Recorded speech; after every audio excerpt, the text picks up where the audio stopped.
अरे चुल्लू भर पानी में डूब के मर जाओ सारे एमपी एमएलए, मुख्यमंत्री, प्रधानमंत्री। ये छोटे छोटे व्यापारी को जान को मार।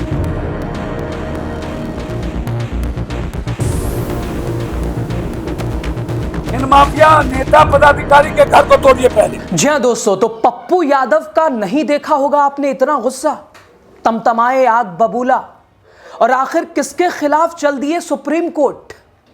पाई पाई का चुकाने जा रहे हैं हिसाब, आर पार की लड़ाई, बन गया माहौल। दोस्तों, ऐसा तो हिटलर ने भी नहीं किया था। यह कहकर तमतमाए निर्दलीय सांसद ने किसे दे दी चेतावनी, चुल्लू भर पानी में डूब मर जाओ। आखिर किसके खिलाफ सुप्रीम कोर्ट का रुख करने जा रहे हैं पप्पू यादव, बताएंगे आपको। खबर, मामला, माजरा, सब कुछ आप द राजनीति का विशेष सेगमेंट देख रहे हैं। मैं हूं आपके साथ यासूब रजा।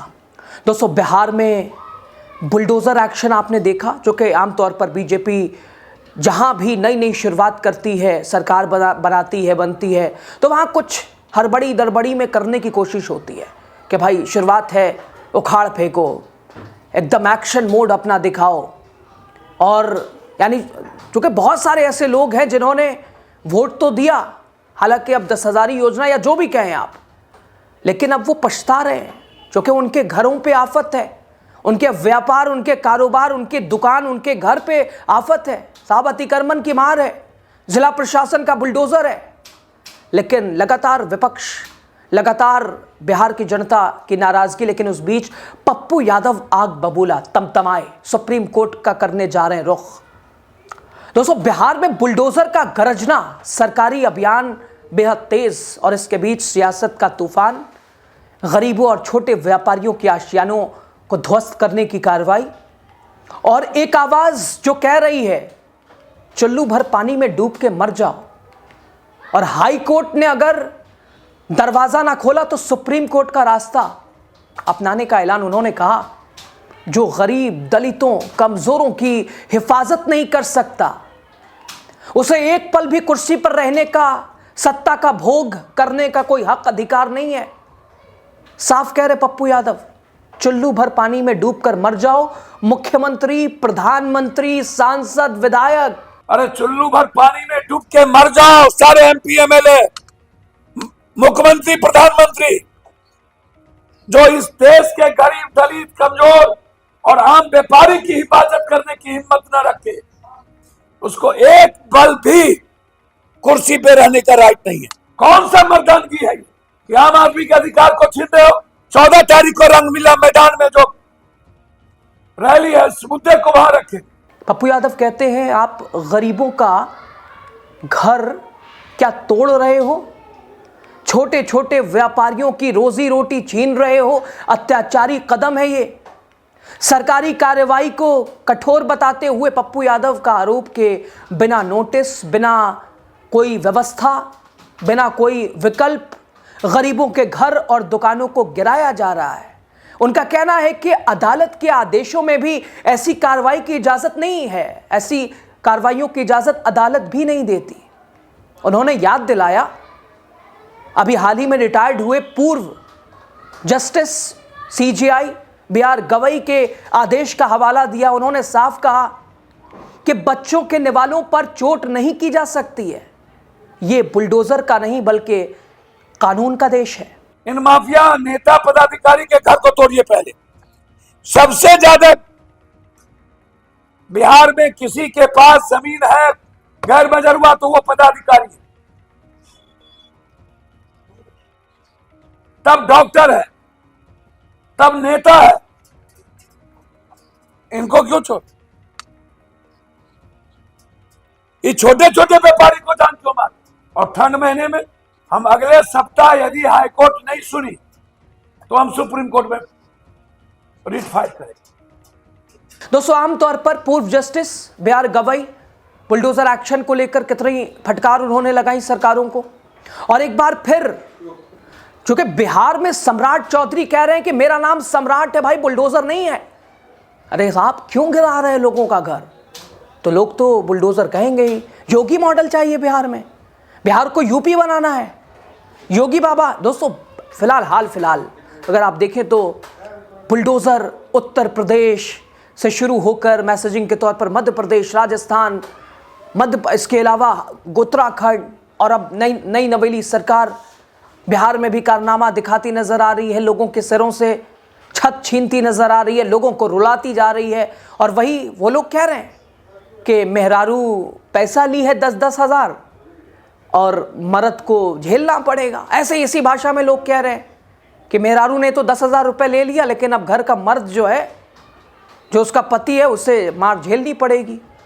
और पप्पू यादव का भी गुस्सा दोस्तों लाजमी है। और ये पप्पू यादव का बयान, उनकी नाराज़गी एक बड़े राजनीतिक संघर्ष का एक संकेत है, क्योंकि पप्पू यादव साफ कह रहे हैं अगर हाई कोर्ट ने सुनवाई में राहत नहीं दी, हाई कोर्ट ने टिप्पणी नहीं की, तो खटखटाएंगे सुप्रीम कोर्ट का दरवाज़ा, सुप्रीम कोर्ट जाएंगे इस सरकार के खिलाफ, इस फटकार के खिलाफ, इस बुलडोज़र के खिलाफ। दोस्तों, बिहार के कई ज़िलों में पिछले दिनों से आप देखें अतिक्रमण हटाने की कार्रवाई, अतिक्रमण हटाने के नाम पर दुकानें, गरीबों की झोपड़ियां, दलितों के ऊपर, गरीबों के ऊपर। सरकार का तर्क है कि ये सार्वजनिक भूमि को कब्जे से मुक्त कराना है, लेकिन ज़मीन पर खड़े लोग एक अलग कहानी बयान कर रहे हैं। कई परिवार का दावा है कि वो वर्षों से वहाँ रह रहे थे, अचानक आई कार्रवाई ने उन्हें बेघर कर दिया। दोस्तों, इसी को लेकर पप्पू यादव ने सरकार पर सबसे बड़ा हमला बोला।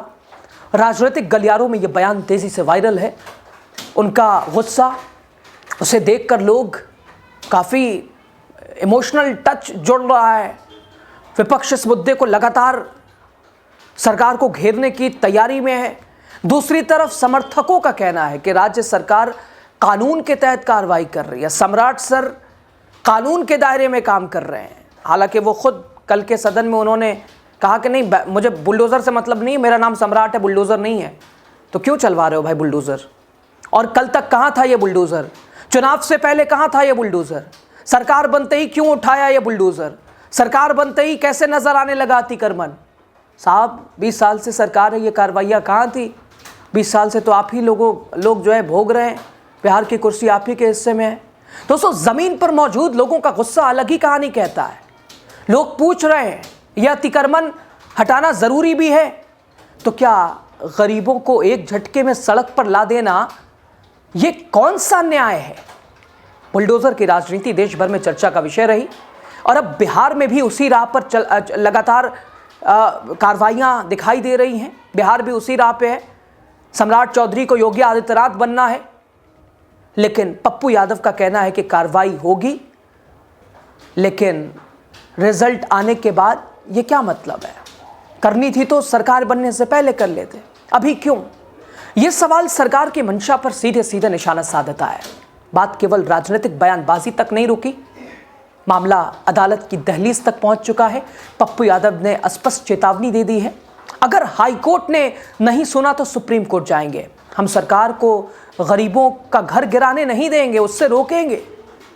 कानूनी विशेषज्ञों का कहना है कि किसी भी प्रशासनिक कार्रवाई से पहले उचित नोटिस देना अनिवार्य होता है, और अगर ऐसा नहीं हुआ तो प्रभावित लोग राहत के हकदार हो सकते हैं। पप्पू यादव का यह गुस्सा जरा आप देखिएगा। जिस दिन अपराधी माफिया को मारने लगेगा तो इनका तो सरकारें नहीं बचे, आधा लोग तो पहले वही लोग मरेंगे। जितना अपराधी माफियाओं के समर्थन से सरकार बनी है, वही लोग तो जीत के गए।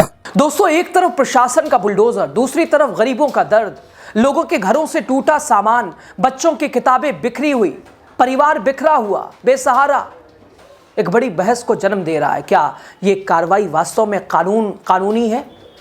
क्या ये कानूनन सही है, या फिर प्रशासन ने जल्दबाजी दिखाई? और जल्दबाजी इतनी जल्दी भी क्या कि चुनाव के फौरन बाद, चुनाव से पहले कहाँ था बाबा का बुलडोजर? बिहार में बुलडोजर की गर्जना के बीच सियासी और कानूनी जंग दोनों शुरू हो चुकी है। पप्पू यादव का ये गुस्सा, उनका अंदाज आज से पहले आपने नहीं देखा होगा। ये चेतावनी, मुख्यमंत्री, प्रधानमंत्री, विधायक, सांसद, मर जाओ चुल्लू भर पानी में, कोई फायदा नहीं है। अगर इनकी हिफाजत नहीं कर सकते हो तो क्या फायदा कुर्सी पे रहने का? खैर, देखना होगा दोस्तों अदालत क्या कहती है। सरकार गरीबों छोटे व्यापारियों के लिए क्या व्यवस्था करती है, और सबसे महत्वपूर्ण ये कार्रवाई समानता के साथ होती है क्या, एक बराबर कि भाई जिसका भी अगर अतिक्रमण है तो कोई किसी बड़े व्यापारी या कोई भी हो, क्या ऐसा मानते हैं आप? आपको ऐसा लगता है? बताइए, कमेंट कीजिए। हम गलत हैं तो हमें भी सही कीजिए। आपकी राय बहुत जरूरी है दोस्तों। शुक्रिया आपका। अरे चुल्लू भर पानी में डूब के मर जाओ सारे एमपी एमएलए, मुख्यमंत्री प्रधानमंत्री। ये छोटे छोटे व्यापारी को जान दो मत।